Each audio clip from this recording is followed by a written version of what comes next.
Okay.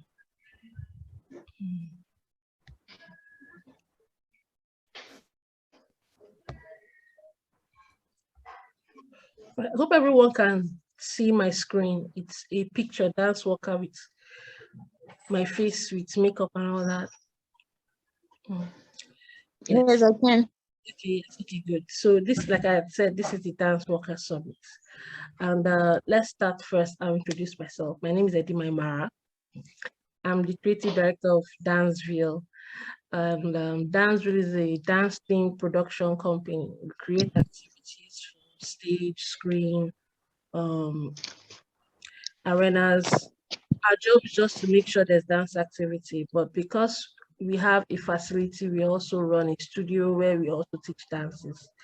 And we like to refer to ourselves as a community because there's a large variety of people who keep coming and going, getting involved and living. And we refer to our community as the citizens of Danceville. So yes, I'm known in that community as the governor of Danceville.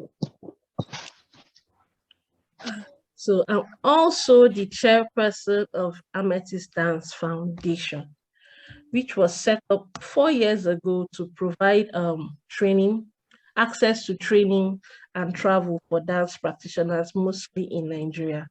Now, the foundation is still building its reputation, and that because moving funding, moving people's money is not an easy thing to convince people to do, but that's just what the foundation is for, to make trading and travel accessible to Nigerian dancers, which I know is a problem for a lot of us, considering most of the things we want are not necessarily where we are, and there's a need to go and come back.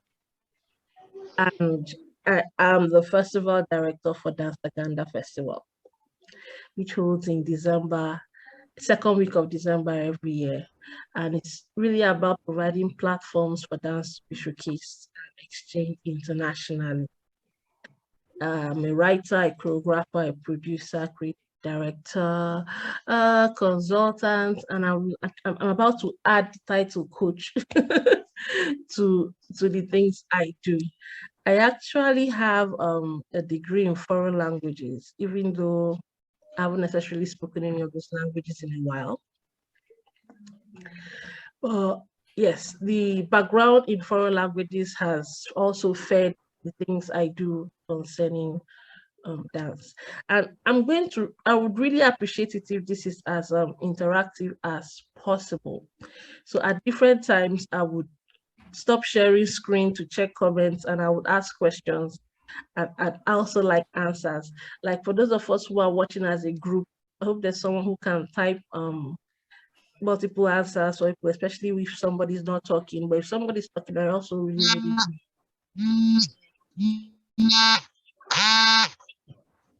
okay. All right. So first question is why dance? Let me stop share here. Why dance? What of all the things we are doing, why are we dancing? Yeah, obviously I don't think it's important. All right, good. If you of all the things we are doing, why dance? You can type, you can put in the comment section, or you could put your hands up and answer. Now, for me, if we talk about why dance, I'm going to try and make it as short as possible so that that's not the purpose of this entire meeting. I'm a member of a group, or I'm still a member of a group called Spirit of Giving, David Gospel Dance Club. And on the different things we do art-wise, I think I'll mute everyone so that the audio is a lot clearer. And if you need to say something, you just signal or mute yourself and speak and then mute back. So audio is better. I can hear myself well, awesome. so like I was saying, I'm a member of Spirit of David Gospel Dance Club, and at the time we were dancing because okay. Oh no, your hand is up. I'm coming to you, yes. At the time we were dancing for a lot of reasons, which is not the purpose of this meeting. But I joined Spirit of David in 2001. And I can't really quantify everything that we learned as Spirit of the Way members and the things we did, but eventually there was a need to do more. And everybody was asking, why do you want to dance? As in, because there really wasn't anybody to point at. I mean, even the models had Agbani to look at. Agbani won Miss World, so they had a vision of something they were looking forward to. The footballers had the Super Eagles and all the championships that they had won. So, but we dancers didn't really have a big international figure from Nigeria to say was our goal. And I'm going to come to the power of vision and influence. We didn't have that. So everybody wanted to know why. And at that time, for me, it was because I enjoyed it. I don't know if anybody else has that. Anybody else got in for that reason, just because they liked it at the time. It was because I enjoyed it. And there was a need to provide more value or conviction to my people about it being sustainable, as opposed to just doing it for the fun of it. There was someone who commented on one of our posts who said she had a problem with dance because her people refused to give consent. And I hope she joins us today. And the truth of the matter is that our people, our parents, spouses, family members, their fear is not far-fetched. They are reacting based on the information they have. Okay, Marshall from Crop Studio says, I chose dance because I realize it makes me not just happy, but also brings happiness to others. And since it brings happiness to others, it also brings food to my table. Bam. Yes. So he has realized that happiness is the value, and then he's selling the happiness. Awesome. Hello, Henry. Yeah. So now that's another thing. You know, there's this Once Upon a Dance series I put on my page. And like I said, there was a time when passion was currency. There was also a time when an applause was all we wanted. You dance and they clap for you and you're like, I'm fulfilled. I made it in life. So we all have different reasons to dance. I have some people who say they dance because they like the fact that people clap for them, that the feeling of the clap at the end of the performance. There are people who say they dance because it's where they are, who they are. There are people who say they dance because it's the one thing they know they are really good at. Whatever is your reason for dancing, there are no wrong answers. But the thing is, you have to know why.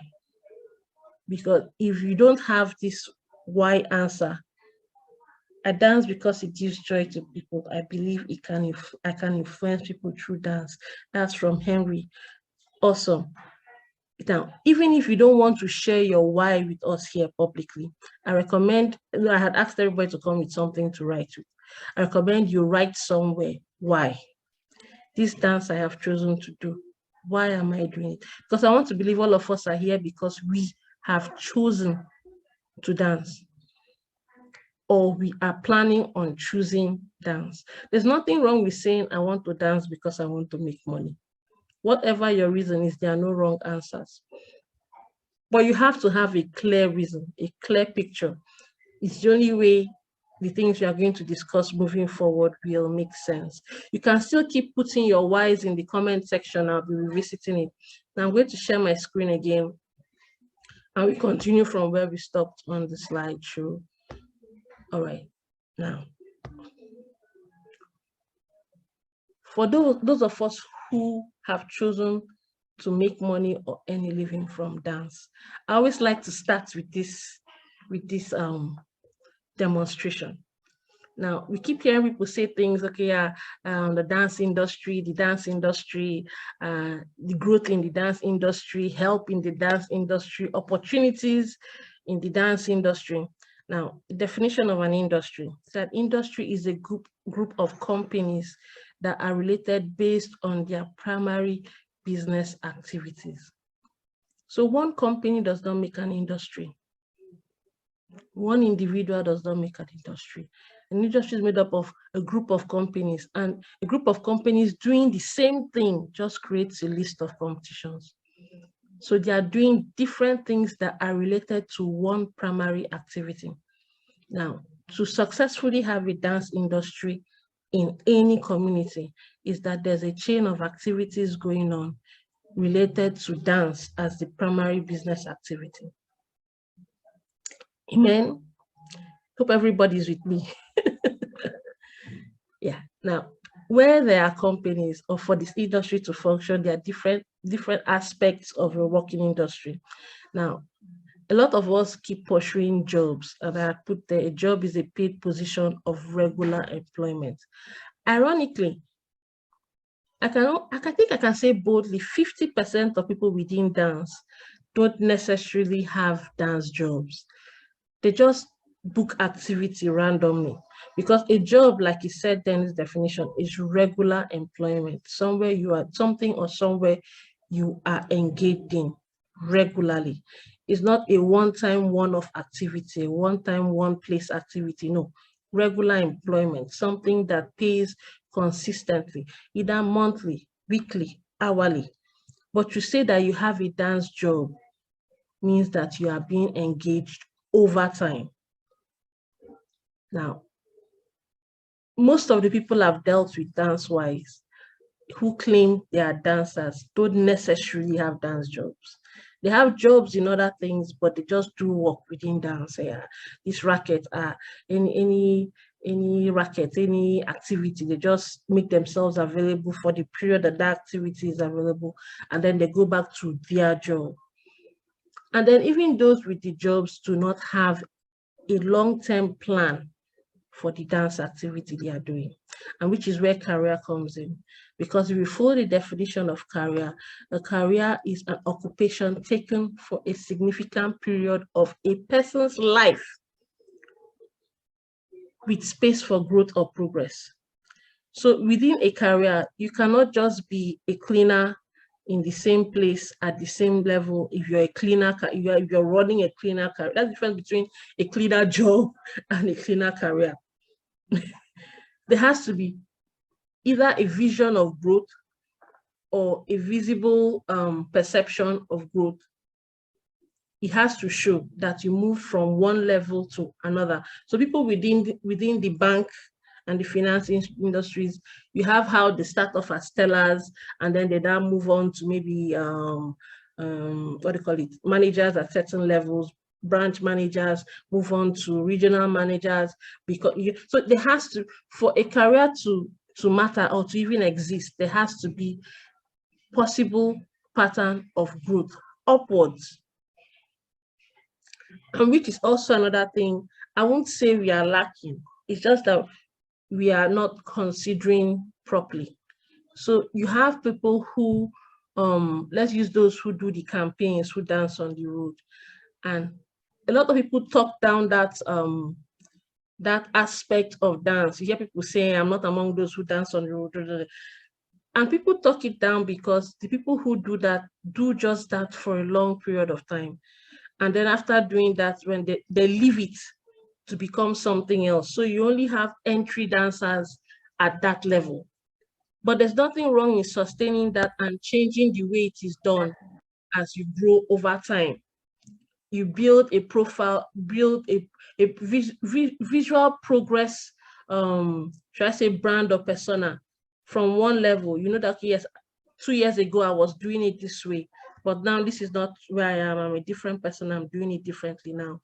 Okay, I'm 5 years in the game and I'm something else. I'm 15 years in the game. I'm still doing the same thing, but I'm doing it at this level. I'm doing it at a different level. I'm doing it for a different set or a different type of people. That's what I'm hoping this meeting will inspire. A plan towards growing, not out of what you are doing, but growing within what you are doing. And you have to believe in what you're doing enough to devote time, money, resources, social capital, networking to develop in those aspects. Because I only hear dancers speak when we gather amongst ourselves to attack each other. You rarely see a growth that involves other people, which is also what affects the perception of what we do, because people don't really know what or how we do it. If you ask a lawyer, if I ask some of you now, what does it take to become a lawyer? Some of you will answer me, secondary school, university, study law, go to law school. And it's clear. And everybody also knows the amount of money spent in that process, that period, that growth process of that career profession. So dance is mystified. People can't see, where did you start? Where are you going to? How are you ending? There's no, should I say, vision, both for we within and people watching. So that's why the amount of effort we have to put to demanding respect is a little more challenging than some of the other professions. And then let me now move to companies. Like I said, a career includes a series of jobs, yes, at different levels within a specific genre, specific activity. But a career is only possible where there are companies to work in. So it's almost far-fetched to ask you to build a career sitting in your house or build a career freelance, which is also somewhat possible, but a little tricky. That's where the value of a company comes in. And when I say company, I mean commercial organizations that exist for the purpose of making money, making profit. So, the plural pronoun for dancers is a company of dancers. Sorry, please, can you guys mute yourselves? Yeah. Okay, good. So the plural for dancers is a company of dancers, right? And so it's when I say company, I don't mean just a group of people. Right, let me mute all of us again.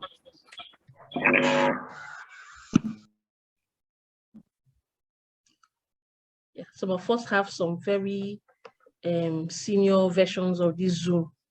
The Zoom is not answering me as I'm commanding it to mute itself. Okay, good. Where were we? All right. Okay.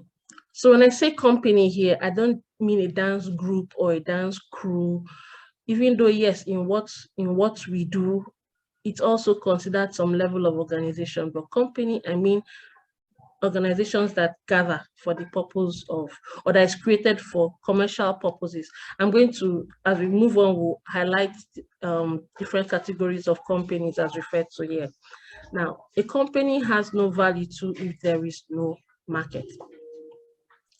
So it really also is not fair if we are building companies without realizing where or what we are selling to. And I don't think there is a need to define market to any of us here. A market is what it is, where you exchange value for in different forms, not necessarily money sometimes. Sometimes, yeah, it could be service for service, but a place where there is profitable exchange. Amen? So now, question. Based on the descriptions here, what or who do you say you are or you have? Are you running a career already? Do you have a job? Are you with a company or do you run a company? Just put in the comment section and check it out. So do you have a job? If you don't have a job, it's okay, because I know a lot of us don't have jobs. We are just finding our way here. Do you have a job? Are you running a career already? Can you clearly state, okay, I started somewhere, I am somewhere, I am going somewhere? Are you running a company or are you with a company? Just, put in the comment section.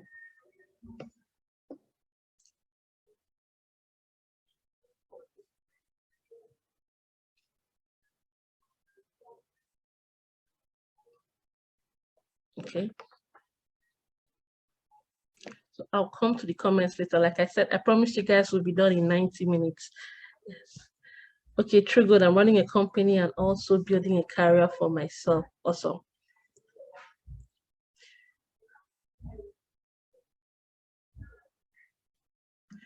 And people of God, there's a difference between being a freelancer at a company, because this is not just in dance. We have a lot of freelance creative people who are quoting that their companies left and right within the creative industry. It's very popular. So that's with my dad, and it's now part of me, but I am still where I am, not growing yet. Not growing yet. Let's put yet, because growth, dancing with your dad, that's so cool. Wow, no, that's so they're like a second generation dancer. Henry, that's so awesome. Okay. So I'll be visiting the comments. I'll go on. So if you're still typing, no problem. Still put it in the comment section. Okay. Now, people who know me have probably seen this career curve a lot on my timeline. It's something I also like to share. All right. Now, every career, everyone in every not just within the arts, in the sciences, in finance, in management, every career has this curve. And even with dance, but we ignore it. In fact, I think dance is one of the places where we just ignore and move on. And the concept of this career curve, there's another lecture which we will do, which will explain it in detail. I also have videos on my YouTube page. I think it's the only videos on that YouTube page that explain the career curve in detail, but I'm just going to go through it quickly. Now, in every career, there's an introduction phase. Introduction phase is training. I mean, we go to primary school, we go to secondary school, we go to university for different careers. And I hear the monies people spend on school fees, sometimes even on a course that they know they're not even going to, they know they're not going to use it, they just want the certificate.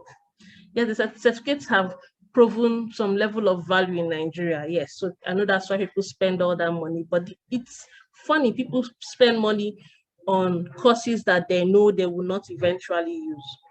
Every career has an introduction phase. And that introduction phase, for the people being introduced, it creates a system on how to operate within within that line of work. Now, because a lot of us jump the introduction phase, that's why we have a lot of random things going on that we can't even explain. And then after you jump and then carry on, you make one big blunder, you now come back and then expect someone to be willingly and available to help or correct the mistake you made when you didn't devote to the first stage, entry point of every activity. Now, introduction phase, the amount of time varies across different professions, and I'm not going to sit down and or lie and give dance a timeline of how long our introduction phase is.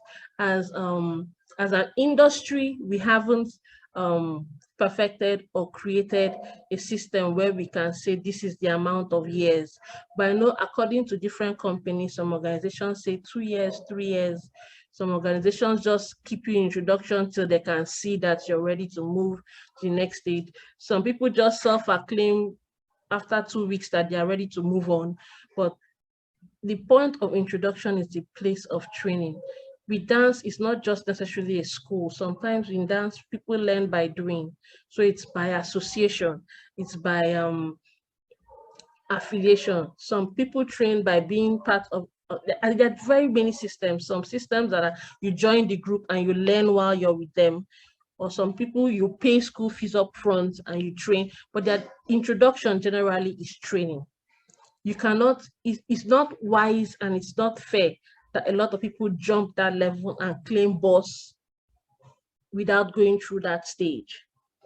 Now, like I said, there are to go into this career curve in detail is a lot longer than 90 minutes. So I'm just going to briefly touch the different points so that I can make the point I want to make at the end for this particular meeting. Now, after introduction is growth. Now, growth is where you start actually practicing what you have taught. You know, the flyer of this says, after training, what next?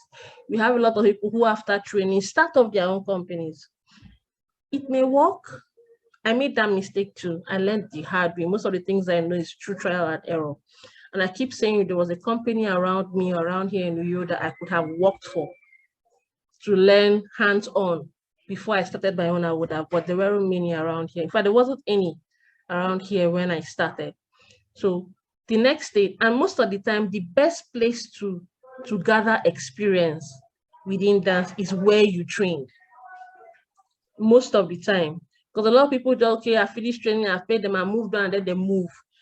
But then there are some things you never that you don't learn in a classroom. That's the truth, whether you like it or not. There's some things that the class doesn't teach. The amount of courses I have done, amount of trainings I have done, we finish it, and then I now come and practice and realize that that thing they said, especially those who you go training, that thing they said, it does not apply to us here in Nigeria. And there's some trainings I've done in Lagos, and I've come back to you. That thing they said, you plays by different rules. So there's a chance to gain experience on other people's resources. And then it amuses me when I hear young people say, um, they are using me to make money. It's very amusing because you're working in an organization. If there is no light, they provide power. If there's no internet, they provide data. If there's a visitor in town, you have access to people that you probably wouldn't have access to if you were on your own. And yes, you're not earning as much as the owner or certain people in that organization. But the truth of the matter is that to do the things you're doing in that organization on your own, it will cost you more. The organization is making an investment to make a platform where you can gain. And true, you working with an organization, it's also your give back so that that system, that chain, value chain of activity still exists. Now, you gather experience on somebody else's resources when you work for someone. And truth of the matter, yes, the amount of money you get working for someone would definitely not be the same thing with what the owner of the company is getting. But it's a stage, it's a level in your life. And then the kind of company, the kinds of companies you get to work with too are also different levels. There are people who have worked for me in Dansville that recommended to work for bigger companies than Dansville because they worked and because I perceived that the place I'm sending them to is a bigger opportunity than being with me. Now, for those people, yes, they are still working, they are still gathering experience, but they are gathering experience from different kinds of organizations.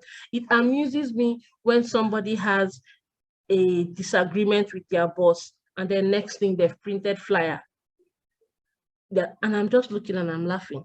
So a chance where you can learn from friction is the one you feel you want to use as launching pad.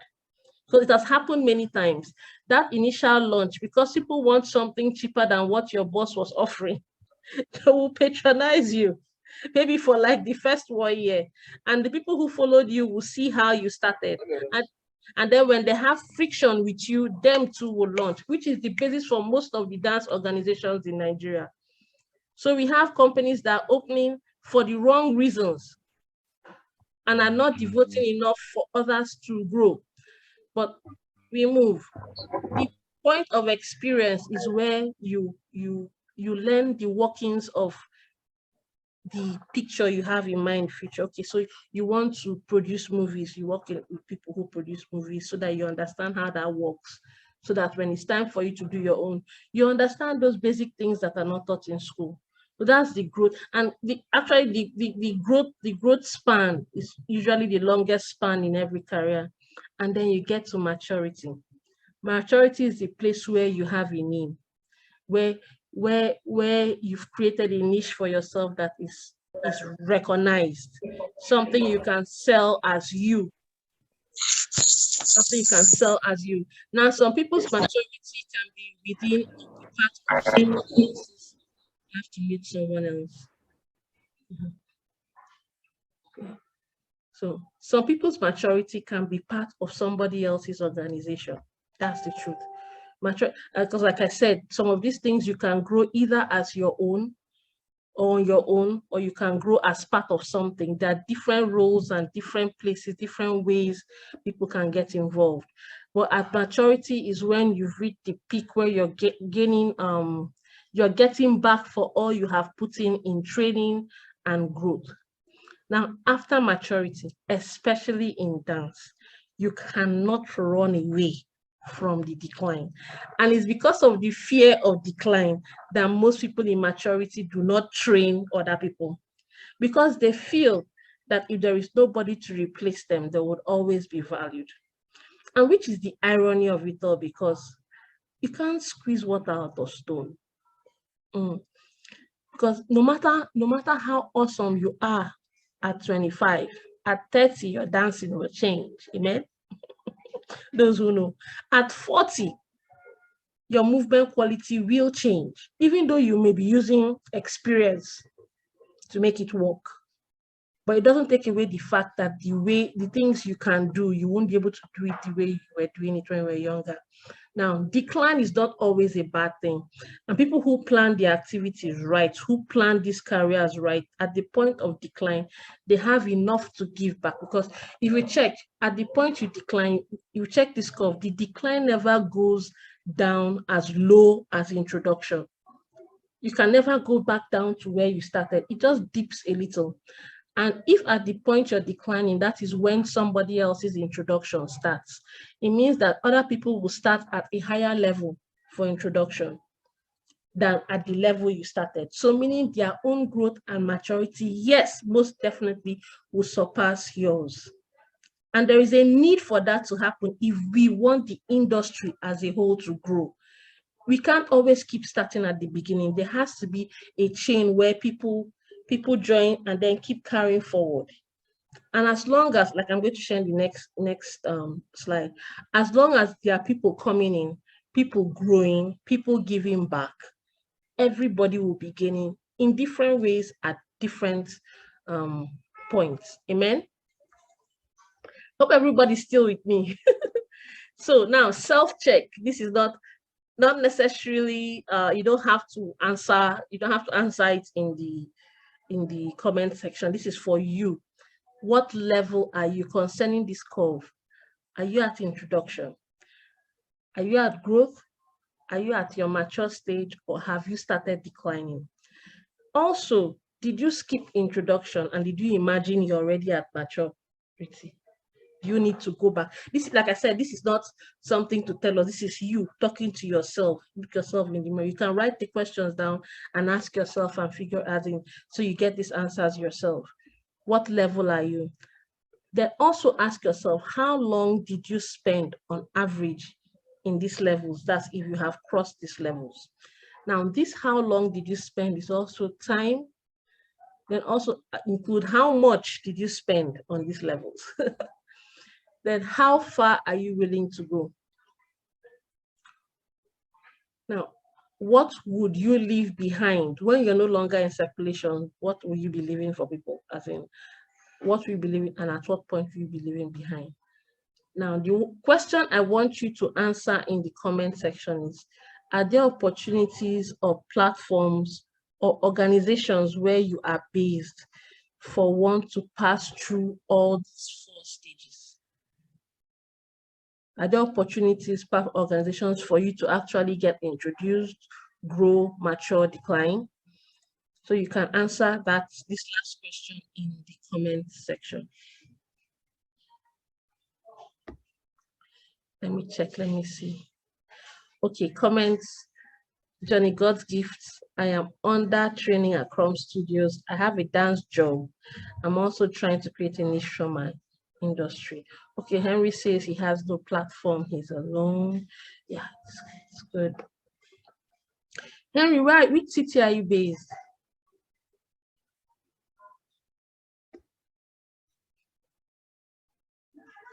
Which city are you based, Henry? Because some people had sent messages about where they were based and they had said there were no dance schools there. Kogi State, Abechukolo. But you say your father used to dance. Your father should buy this thing. We need to talk, because if he then it means he's an authority and in some way in Kogi State. Henry, we'll talk later. Yeah, Kogi State. I'm hearing of this city for the first time. Yay, learn something new today. All right. It's okay. Like I said, you can answer the questions. I'll be coming back to check it out. How are we doing for time? Good. Okay.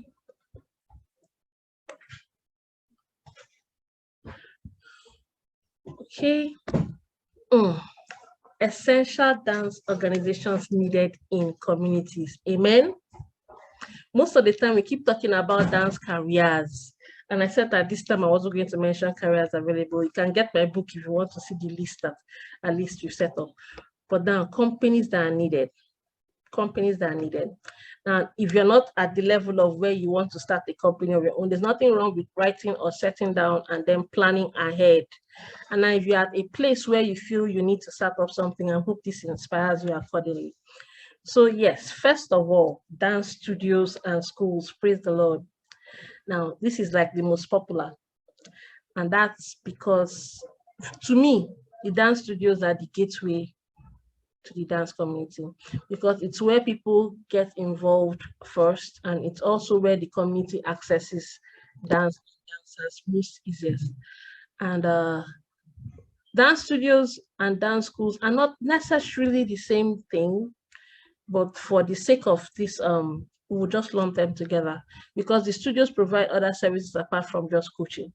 And the schools are about certification and training in depth. Yes, I know we have some dance school, but we have a lot of us operate as both because of the limited organizations around. Creating a niche as one has not been easy. So a lot of people just operate as both dance schools and studios.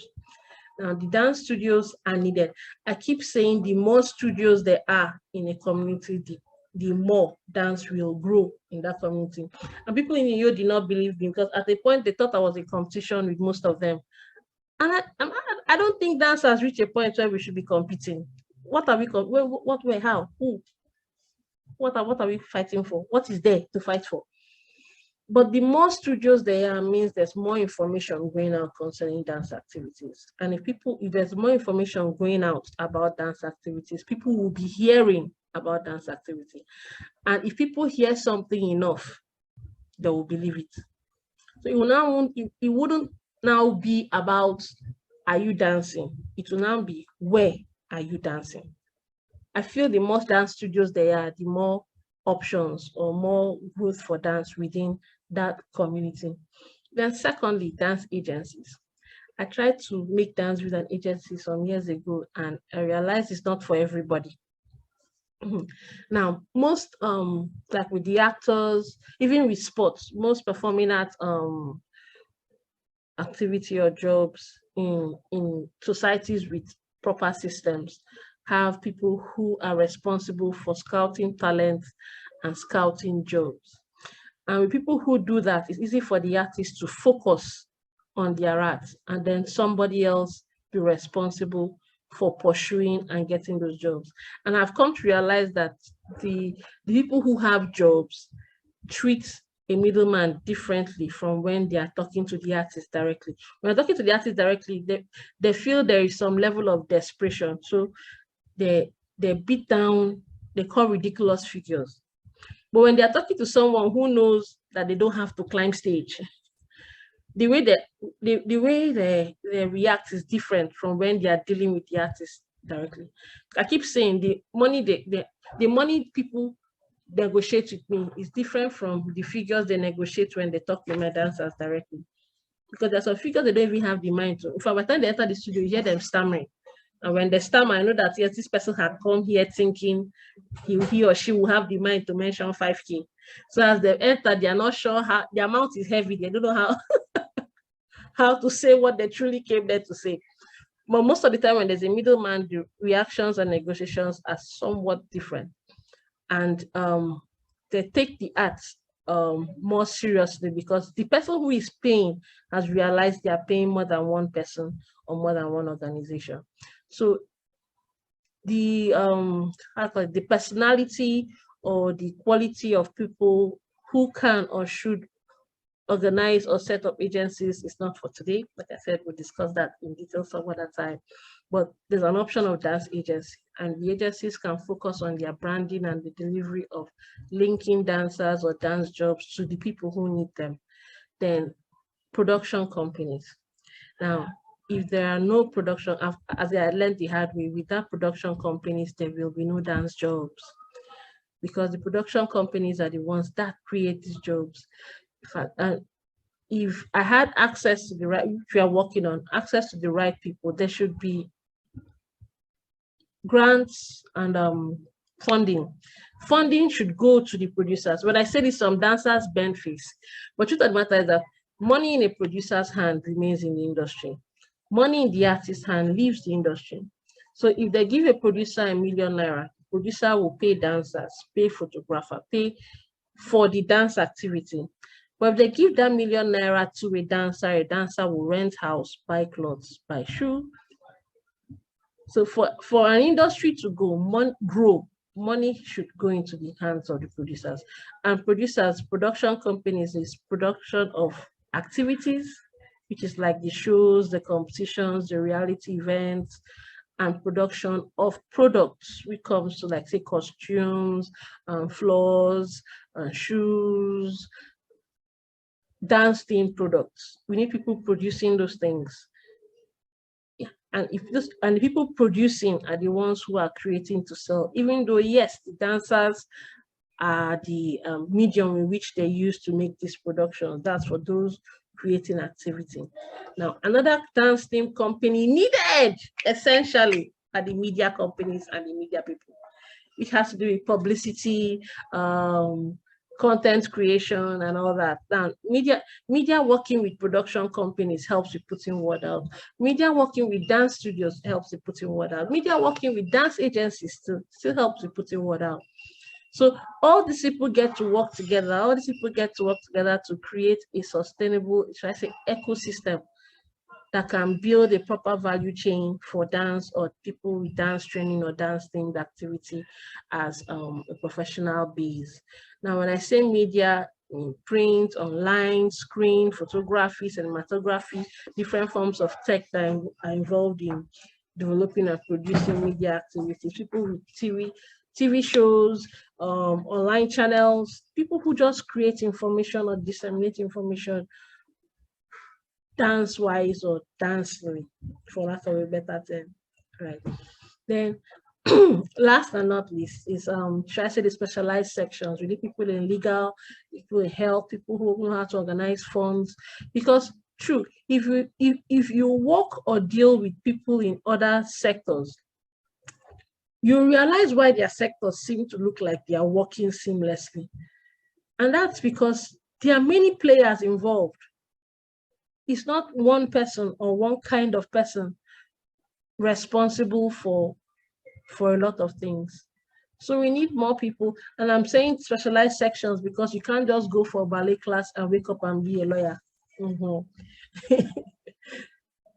people in these sections don't necessarily have to be dancers, but they have to have dance information, dance access. Yes, so it's to get people who already have this training or dancers who also have this training involved in our dance activity. Amen.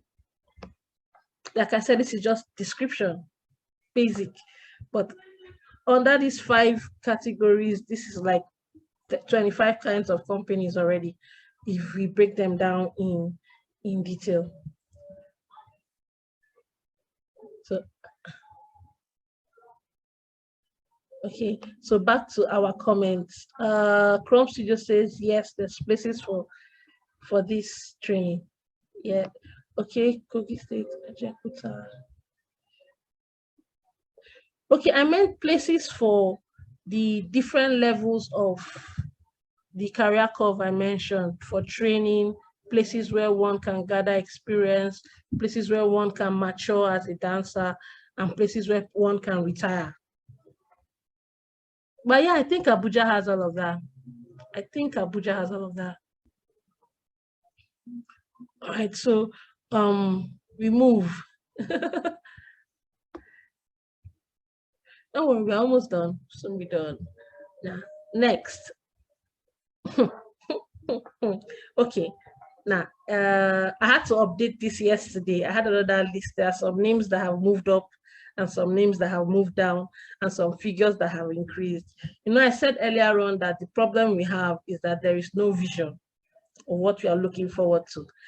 And because we don't have that picture, we don't have what to shoot at. Amen.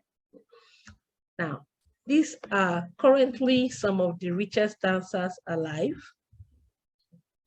and the most popular, and he has been on #1 on the list for almost 10 years now.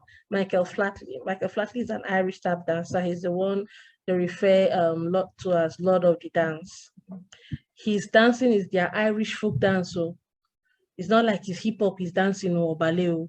It's his cultural Ireland dance that he used to blow like this.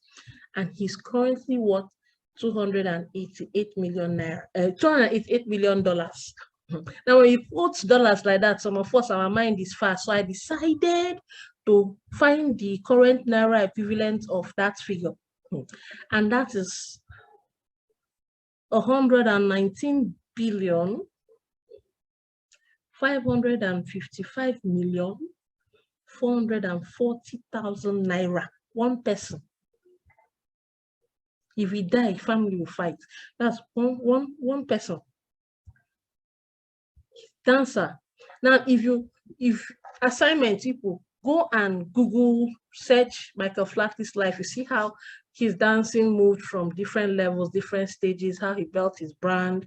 And right now he says he has retired, though, even though he swore some time back that he would die a dancer. He says he has retired, but before he retired, he reintroduced his last show. He reintroduced a younger person who would be playing his role as Lord of the Dance in his shows that he does.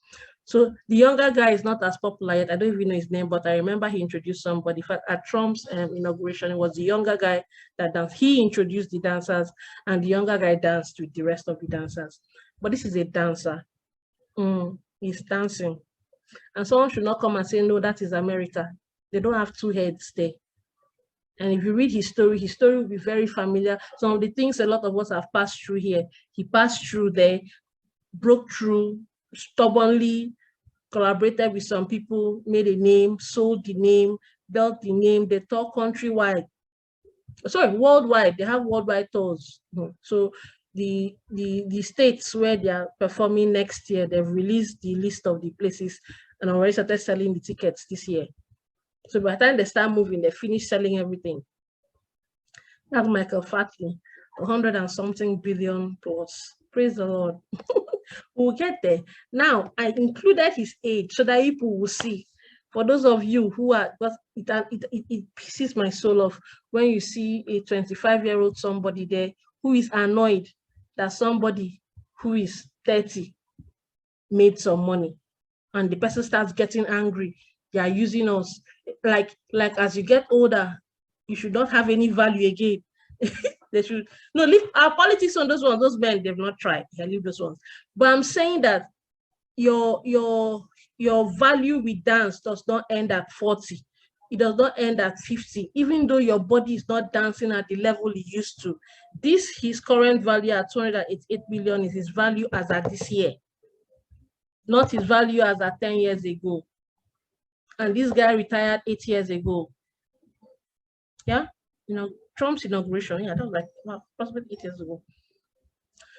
So this is his value as at now.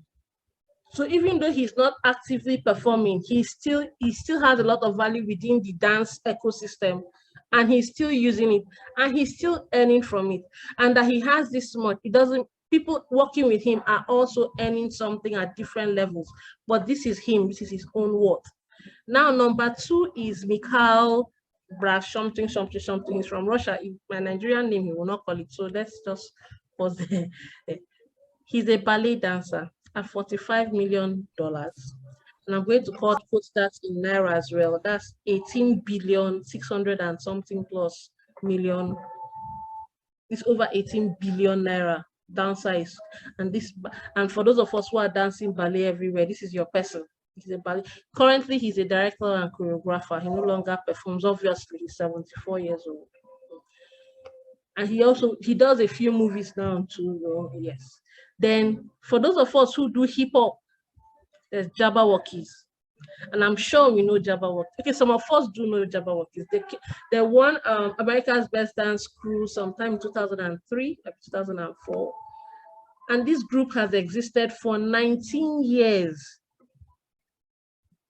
Now, I hear that now to book Jabberwockies for a performance is on average between $40,000 to $75,000 to book them for a performance. But, right, and I think Ending last year, they signed a contract with MGM Studios. They perform live mostly. Before then, they used to have this live show at Vegas that they were doing. When you say someone has a live show, they were performing every day at Vegas, and people were paying money to see them daily. And they had that show running for over 7 years. Jabberwocky is a hip hop dance group. Hip hop group is a group, dance group, hip hop. Our hip hop that everybody is doing as if it's only people who are wayward, who don't have future, that used to do. Now, at number 4 on my list is Derek Hugh. And some of us will know Derek from what's that thing? World of Dance competition is one of the judges there. Derek Hugh is a Latin ballroom dancer who made most of his money from Dancing with the Stars. But right now he performs, he tours, okay, his tours are not on the same level as Michael Flatley, but you would recognize the moves he's making because it's similar to that of Michael Flatley without the TV show though. So he's worth $8 million, which is valued in naira at over 3 billion naira. Derek is 37 years old. Now he's making this at 37. I'm not sure. I'm not God, but you can just watch this. If at this momentum, all things being equal, by the time he's 64, he probably would also hit the 288 million, all things being equal, unless things change. Yeah. But Derek is 37 years old, so you don't think he's only for old people. Now in number 5 is Karina Smirnoff. Now with Karina Melita, because for a long time, Karina was at number 2 in the world for a long time. She's also Latin ballroom, and Karina, yes, made most of her money from Dancing with the Stars. So Karina is currently worth at $6 million, and that in naira is like 2 billion plus. People are hearing money, you're hearing figures. Karina currently is 44 years old. Now, if you research a lot of these people, there are still other people who make some things. Then there was a guy's name I removed. He was worth, I think, 7 million, and he died and willed all his money to a dance foundation. His family was fighting. His family has been fighting, but the court recently just agreed that the money should go to the foundation, that the guy was in his right senses when he willed it to his foundation. And I have a feeling that family did not support his dancing. So he was in the news recently because the courts finally accepted that that money, that $7 million should go to the foundation he said they should give it to. They refused to mention the foundation for security reasons though. But that one gave out, he died and gave out his money. But now this is so that you have it in your head that there's something some people are doing that is working. Amen. Let me come back, because when I share my screen, I can't see the comments and I want to. Yes, Henry, these are dancers. Yes, Jabberwock is 19 years, is a vision. Yes. Out of the original 8 members are here, 4 are still in the group. Right now is a 20-man group. Yeah, they have 1 girl though. And I heard one of the original members died, I think 3 years ago. Yeah, but there are 20 people in the group now. There are 20, 19 years, same group head. 4 of the original members are still in the group now. So this is I think that slide is just to tell you that people, there are things that could be done, and you could learn these things from the lives of these people. Yes, it may not work here the way it worked there, but the basics on how they operate are things we can or you could adapt. Because it amuses me when somebody's entire plan for their dance is to call me in September and ask me, Mama, any show this year? Like seriously, be asking me any show this year for over 8 years, and you're still asking me any show this year. If there is no government show this year, meaning you won't do anything this year, that's my worry. So there are different levels to this and different aspects of this. And like I said, these people could be all that they are because of the existence of other people who are doing the things I had mentioned in the previous slide. So like I said, you guys still keep putting your comments and your questions. I'm coming to them. Let me try and wrap up the slide so that we can discuss, can open our mics and then discuss amongst ourselves. Okay.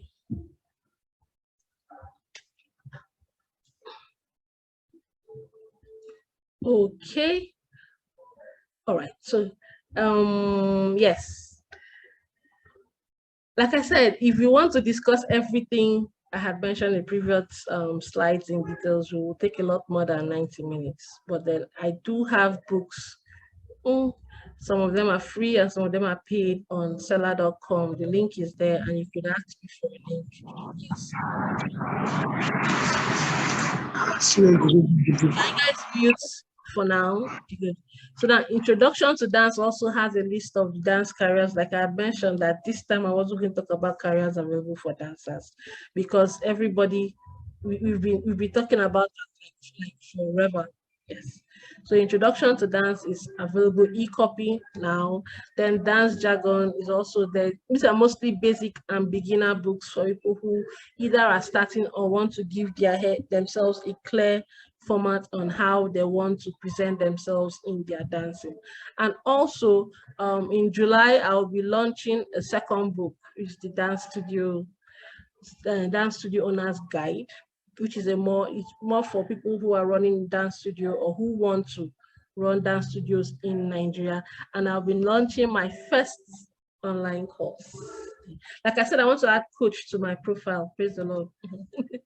Yeah, so yes, accessing your dance value chain because there's actually a dance value chain generally.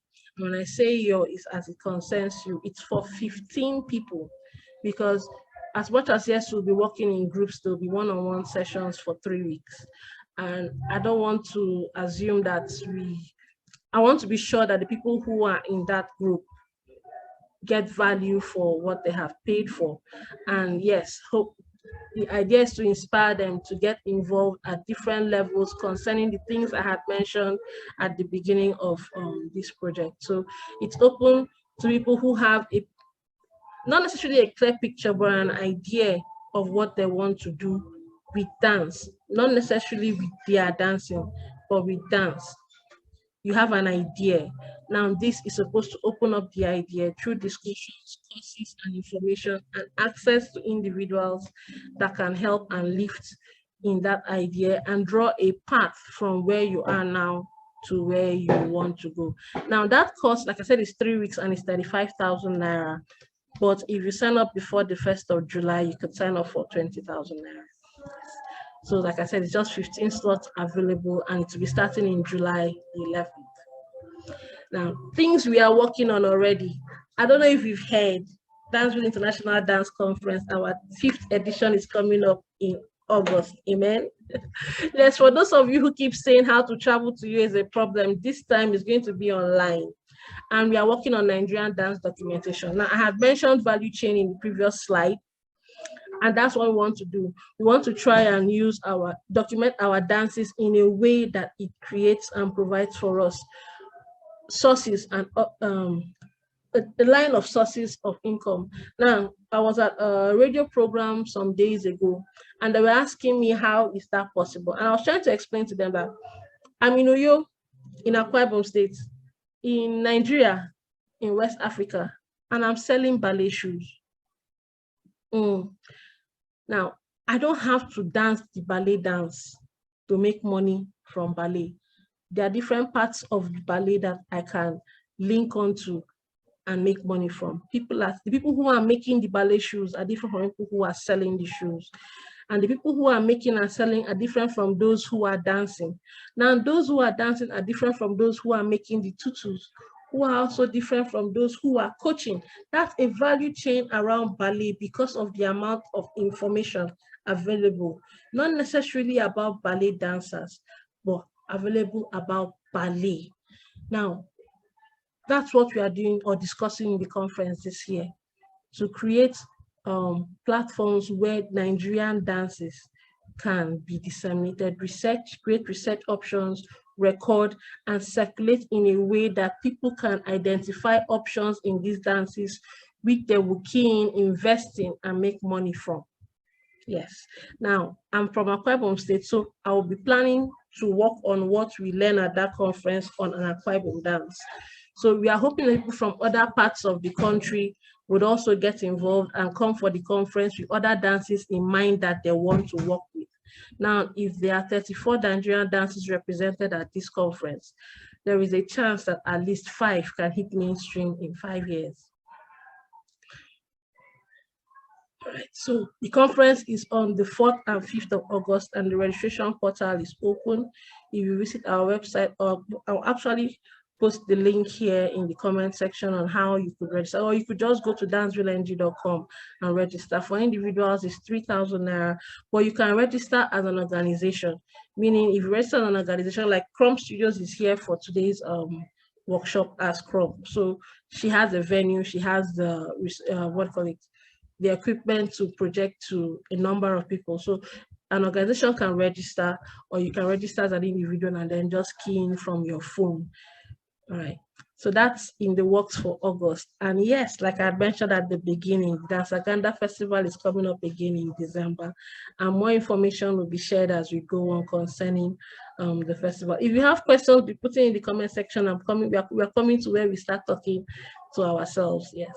So last year was awesome. We had 3 competitions last year. There was the Dance Diva pageant, the Sparkle Kids contest, and the Duo Dance Cup.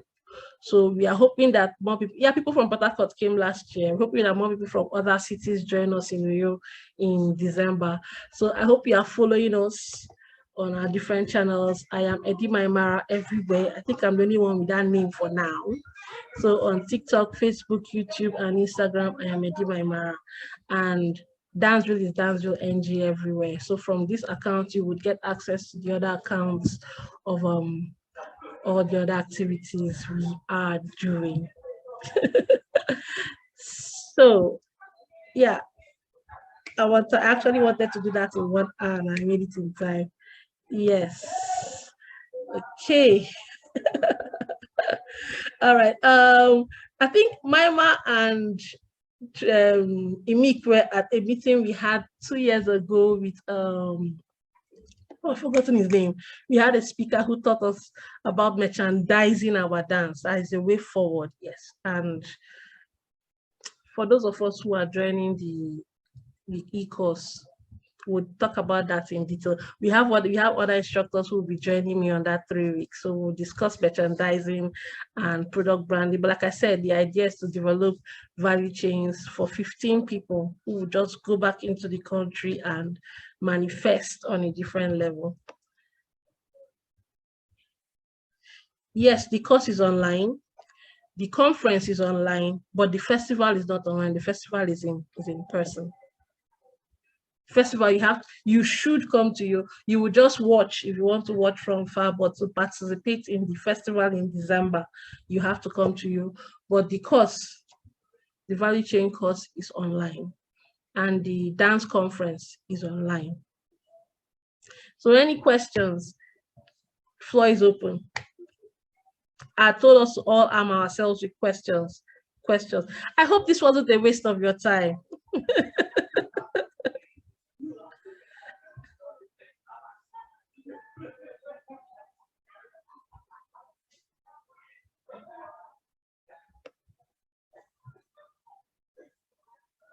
Okay.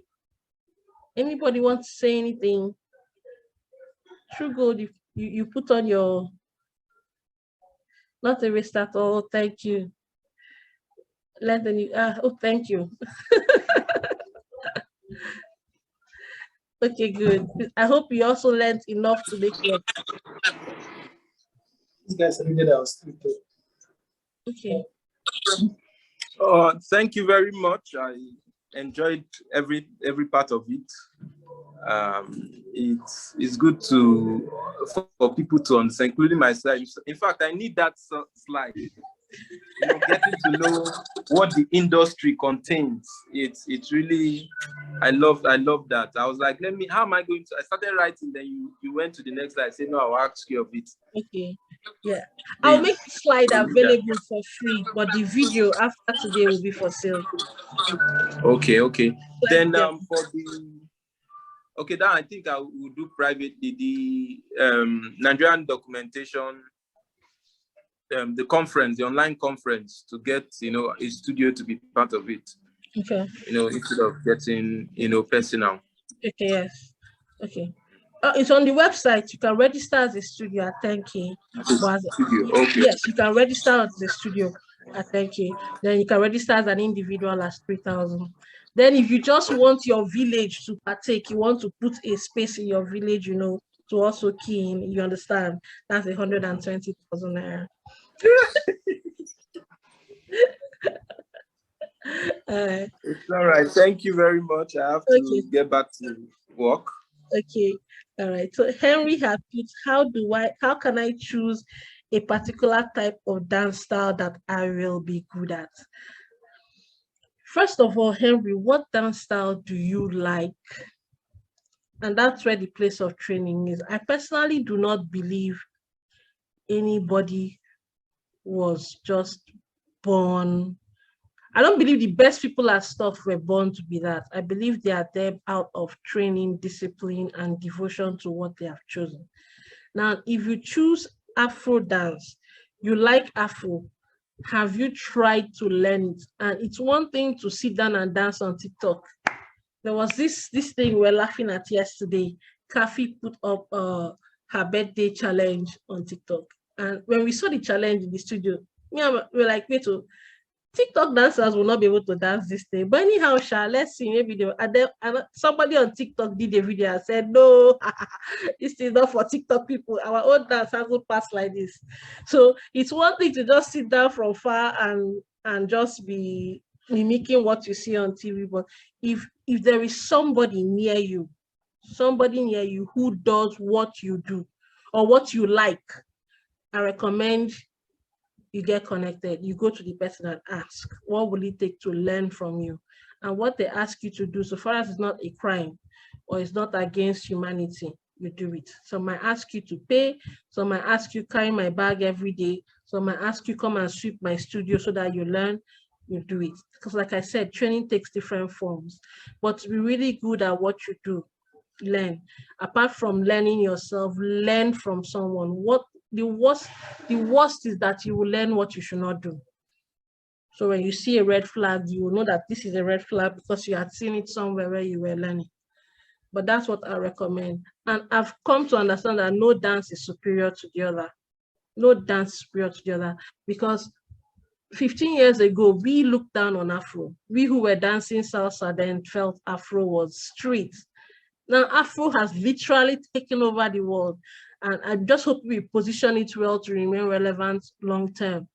But anything you choose to do, I just mentioned Michael Flatley's, their Irish dance that he's using to hammer like that. It's not ballet.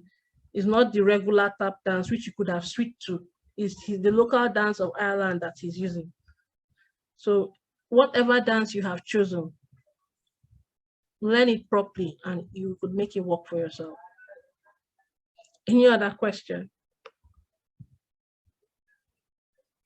Okay, Debbie, I enjoyed this session. Thank you, Debbie. Edial, you registered 9 times for this session. I'm happy it wasn't a waste.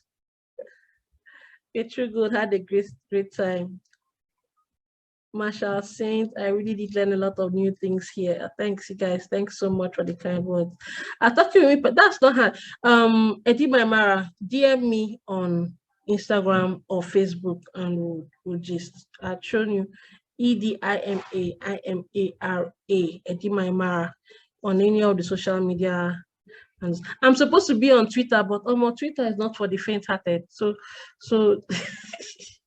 I've not got there in a long time. Yes. Oh, Mama, thank you so much. And it's so nice to see you here. Sharing great information. Thank you. See, I've come to learn that all this information we need to share. In fact, it's recently I've decided I'm going to sell it. But before now, like I said, I'm always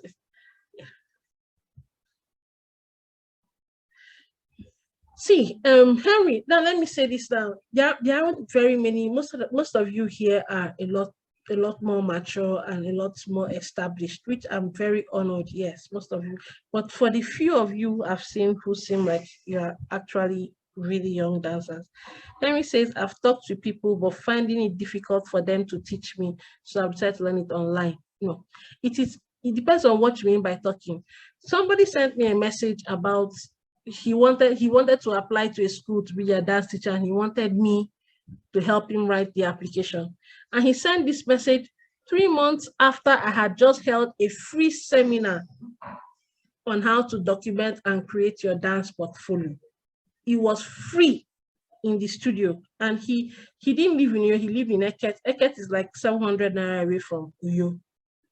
And then he now sent me this, and I told him, when you did come for the last seminar, he said he didn't have trance. And I'm like, seriously? So now that you need to do this to get a job, you're going to call me the bad person for not wanting to answer you. After I had spent time to teach people who showed up how to do this, I thought I wasn't going to send it to him, that he should go and Google it. Because when you want to learn something, it has to be important to you to learn it. Some of you, so somebody tells you, come back tomorrow, you get angry. Pride kicks in on something you want to learn. And then some of you get angry when someone even puts a figure on something they want you to learn.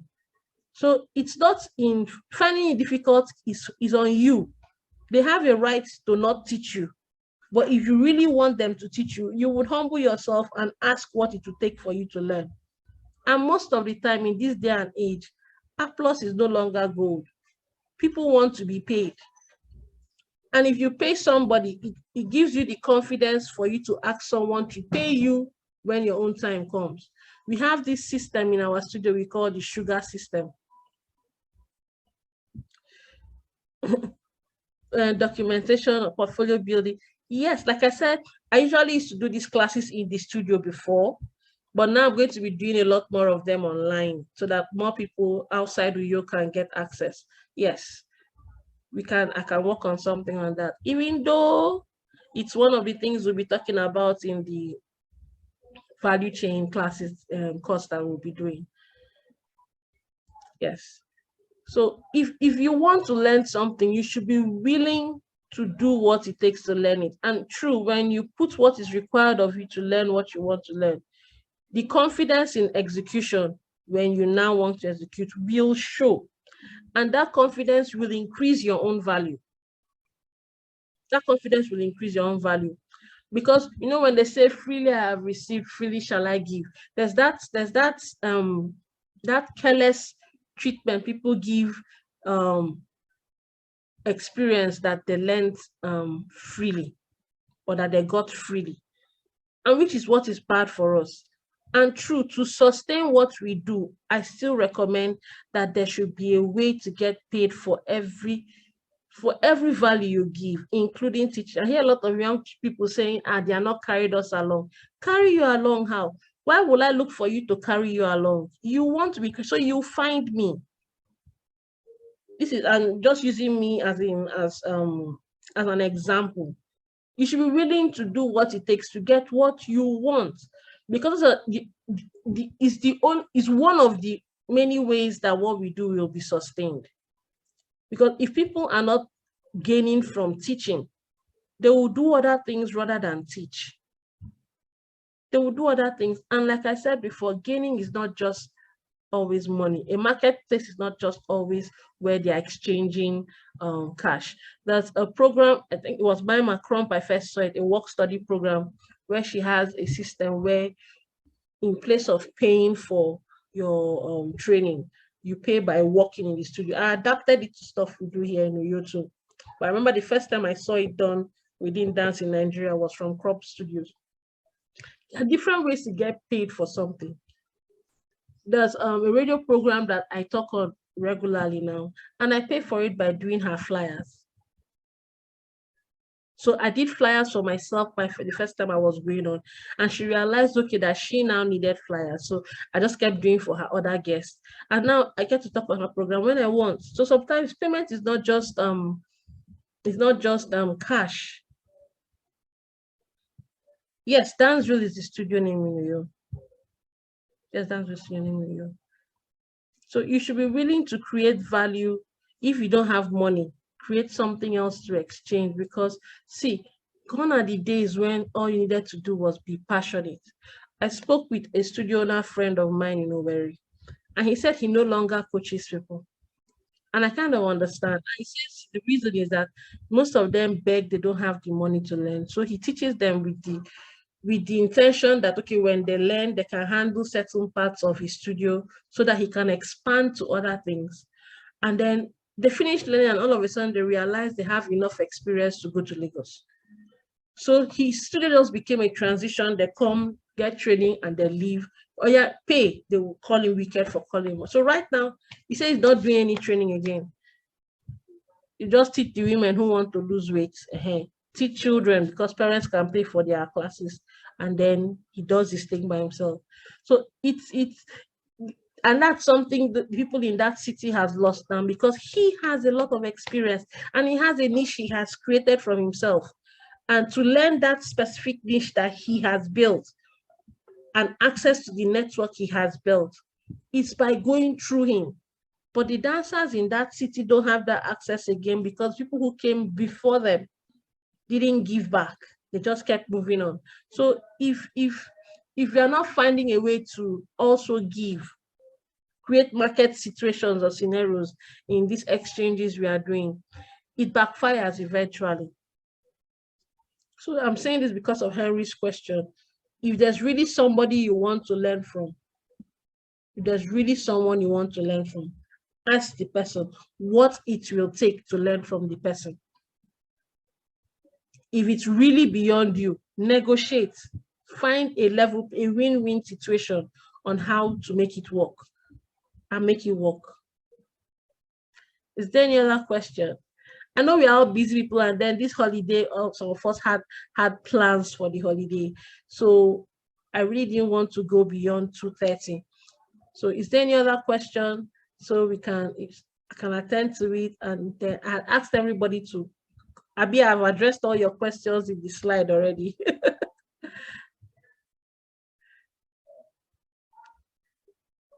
Okay, so if there is no other question and you have, people, yeah, we will still promote that this is available. We know people who want or who would have liked to be here.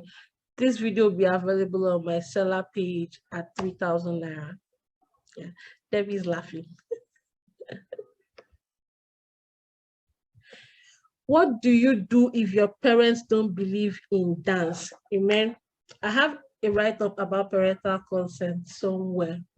Now, if your parents don't believe in dance, the truth of the matter is they're not necessarily the bad guys. It's the perception dance has that scares the horror stories. Even we did dance here, so it scares a lot of parents, and it's not really their fault. They're dealing with the information they have.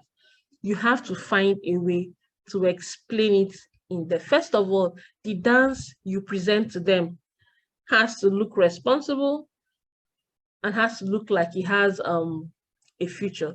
Now, let me use Dance Really Know You as an example. Most of the dancers who come and have issues with parental consent, I actually give them forms to give their parents. Tell your parents, especially if you live with them, that you want to dance at Dance Real. First of all, that's a formal approach to this dance that they think is something that hooligans do. And then when the parent walks into the studio, they can see that this is a place with a fence that is dedicated to this art. So they can see that something has been put in, and that something has been put in, then it's expected that something should come out of. So it's the way dance is presented to your parents. And then some of us can be very, very irresponsible. I've had to deal with people who will use their dance rehearsal as the reason why they're not useful in the house. So of course, dance will be vilified.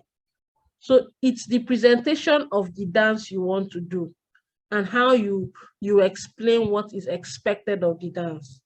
So like I have presented to you now a vision of something and where and how you want to grow in something.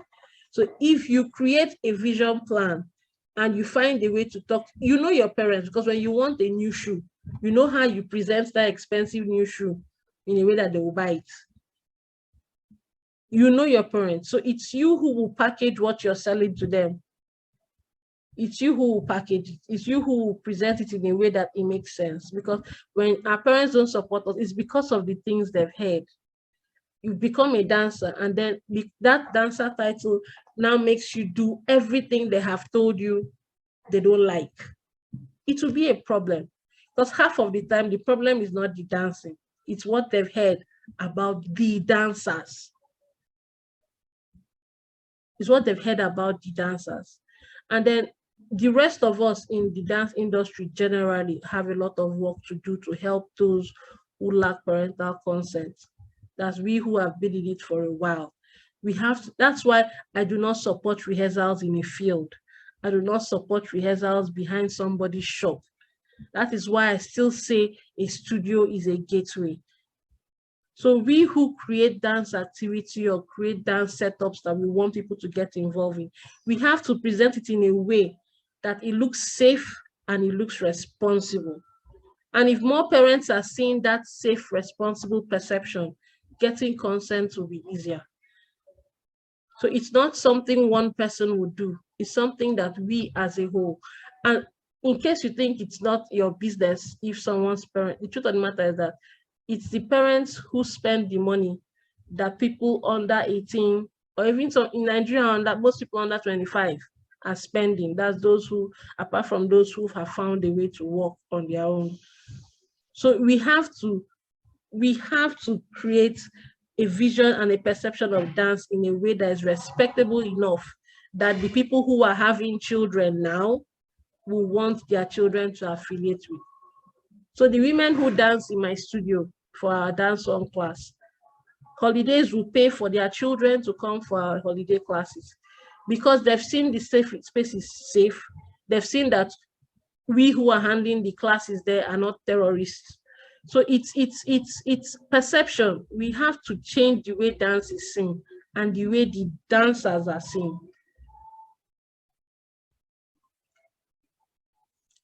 And if that has helped.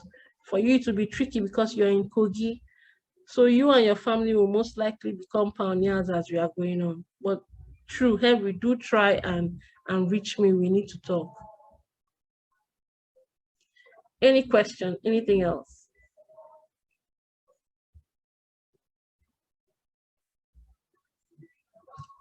Okay. Honor and Henry are not the same person. You know, I've been thinking I'm talking to the same person.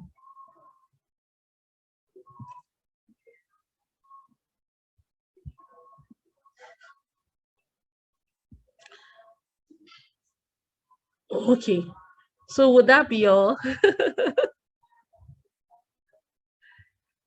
All right, guys. Thank you all so much. I'm really happy that you guys joined me. As in, I'm really, I mean, like this online thing will work after all. So please follow our handles, like I had said earlier on. Let me share them again. Share them again. Eddie Maimara on TikTok, Facebook, YouTube, and Instagram, and Danceville NG on the same. We are not a lot of other things, but these are most likely the ones you will hear from us most quickly from. All right. So thank you all. Thanks for joining me, and thanks for your time. I really appreciate it. So thanks. Please spread the gospel. Yes. And you can also go back to the initial post and then comment what you thought about the seminar, as in where you saw this advert, either on Facebook or Instagram or WhatsApp. Just say something about what you learned and what it would do for you. Thanks so much, everybody. Thank you. And I do hope to see you sign up for some of the other things that I introduced as well. All right. Bye-bye.